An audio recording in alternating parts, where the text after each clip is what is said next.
Assalamualaikum warahmatullahi wabarakatuh. Saya Is Aisyah dari jurusan Ilmu Al-Quran dan Tafsir semester 4A. Di sini saya akan memaparkan pembahasan dari buku yang berjudul Rekonstruksi Sejarah Al-Quran karya Taufik Adnan Amal, yaitu pada bab lampiran 1 dan juga lampiran 2. Dan buku The History of the Quranic Text karya Profesor Dr. M.M. Al-Azami, yaitu pada bab 18 dan juga bab 19. Pembahasan yang pertama yaitu mengenai kaum muslimin dan juga Al-Quran, di mana di dalamnya membahas mengenai pembacaan dan juga penghafalan Al-Quran.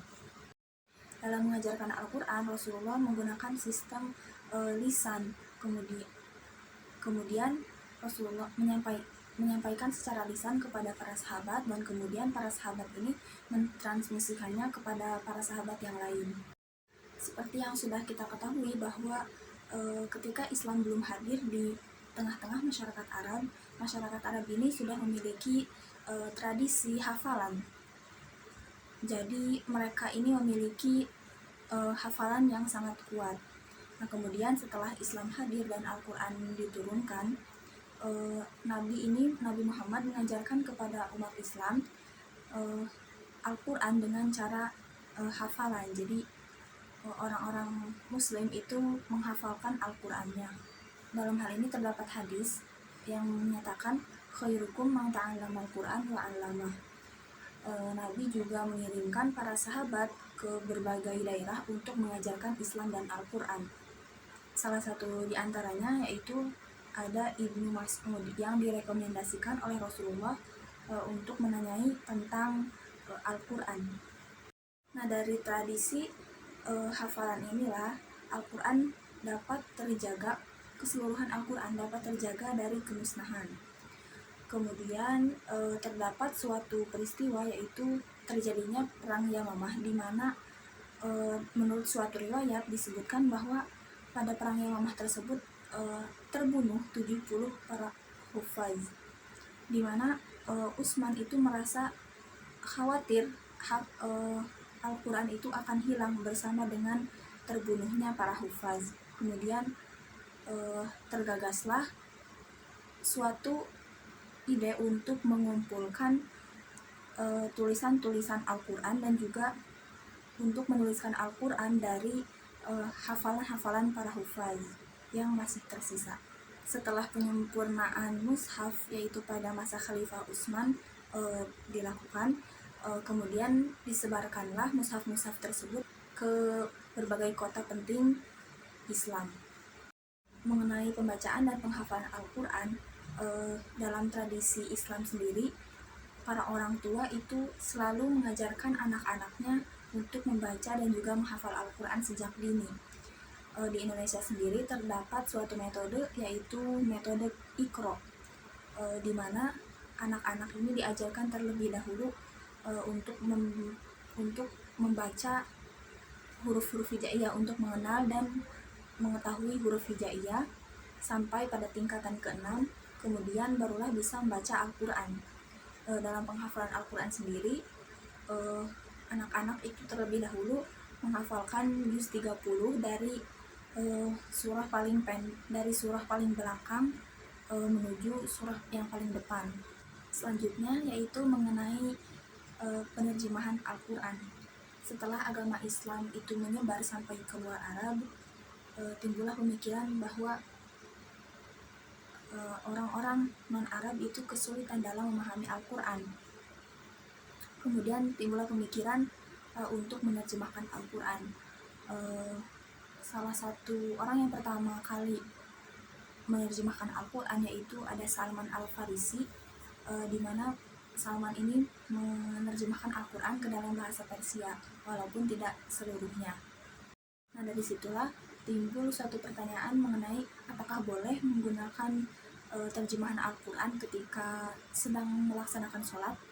Nah, ada menurut pendapat mazhab Hanafi itu dibolehkan, tetapi menurut pendapat mazhab Syafi'i, mazhab Maliki dan juga mazhab Hambali, melaksanakan sholat dengan menggunakan terjemahan Al-Quran itu tidak diperbolehkan. Bahasan selanjutnya yaitu mengenai tafsir Al-Quran. upaya lain untuk memahami Al-Quran yaitu menggunakan penafsiran Al-Quran. Tafsir dan terjemah itu berbeda ya. Dimana terjemah itu merupakan pengalihan bahasa dari bahasa aslinya yaitu bahasa Arab ke bahasa lainnya, sedangkan tafsir itu merupakan penjelasan atau menjelaskan atau menerangkan isi dari kandungan Al-Quran. Nah, tafsir sendiri itu sudah ada sejak masa Rasulullah, di mana ketika itu para sahabat bertanya mengenai kata zulmun. Zulmun itu apa? Nah, Rasulullah ini menafsirkannya dengan mengaitkan dengan surah lainnya, yaitu surah Luqman, di mana zulmun itu merupakan suatu kesyirikan. Jadi zulmun itu merupakan syirik. Seiring dengan perkembangannya zaman, banyak sekali kemudian para ulama-ulama yang juga menafsirkan Al-Quran. Nah, menurut Ignaz Goldziher, terdapat 5 aliran tafsir dalam Islam. Yang pertama itu ada tradisionalis, kedua dogmatis, ketiga mistik, keempat sektarian, dan kelima modernis. Nah, aliran tradisionalis, dogmatis, dan mistik itu senada dengan tipologi penafsiran kesarjanaan Muslim, yaitu tafsir bil ra'yi, tafsir bil maksur, dan juga tafsir bil isyari. Tafsir paling awal yang dapat diakses oleh kita dewasa ini yaitu ada tafsir karya Ibnu Jarir At-Tabari, yaitu Jami al-Bayan an Ta'wil Ayil Quran atau tafsir At-Tabari. Selanjutnya terus berkembang dan banyak sekali corak-corak dalam penafsiran Al-Quran. Kemudian masih banyak lagi penafsiran-penafsiran yang dilakukan oleh para ulama dengan menggunakan berbagai metode dan juga corak-corak. Pembahasan selanjutnya yaitu mengenai orientalis dan Al-Quran. Dalam buku The History of the Quranic Text itu dijelaskan mengenai adanya serangan dari orientalis terhadap Al-Quran. Nah, di antara serangan-serangan yang dilakukan oleh orientalis terhadap Al-Quran dalam upaya penyerangan kemurnian Al-Quran itu diantaranya adalah orientalis ini mempertanyakan kenapa Utsman harus khawatir Al-Quran akan hilang bila pada masa Nabi pun sudah dilakukan penulisan Al-Quran, dan juga kenapa harus mengumpulkan Al-Quran dari para hufaz, kenapa tidak langsung mengumpulkan lembaran-lembaran yang ada pada masa Nabi. Nah, ini berkaitan dengan periwayatan dan juga hukum persaksian, di mana Abu Bakar ini ketika memerintahkan kepada orang-orang yang akan menyetorkan hafalannya untuk dituliskan dalam mushaf yang sedang digarap itu, orang-orang ini membawa 2 orang saksi, sehingga terbukti apakah ayat-ayat Al-Quran ini memang diajarkan dari Rasulullah, jadi riwayatnya ini sampai tidak ke Rasulullah begitu. Jadi tidak sembarang hanya tulisan Al-Quran saja, tetapi harus ada bukti bahwa ini memang benar riwayatnya itu sampai kepada Rasulullah. Selanjutnya yaitu perubahan besar-besaran studi keislaman menggunakan peristilahan orang Barat. Yang ketiga, menuduh Islam hanya merupakan pemalsuan terhadap agama Yahudi dan Kristen, atau bagian dari sikap curang dalam memanfaatkan literatur kitab suci untuk kepentingan sendiri. Yang keempat, tuduhan sebagai sebuah Injil palsu.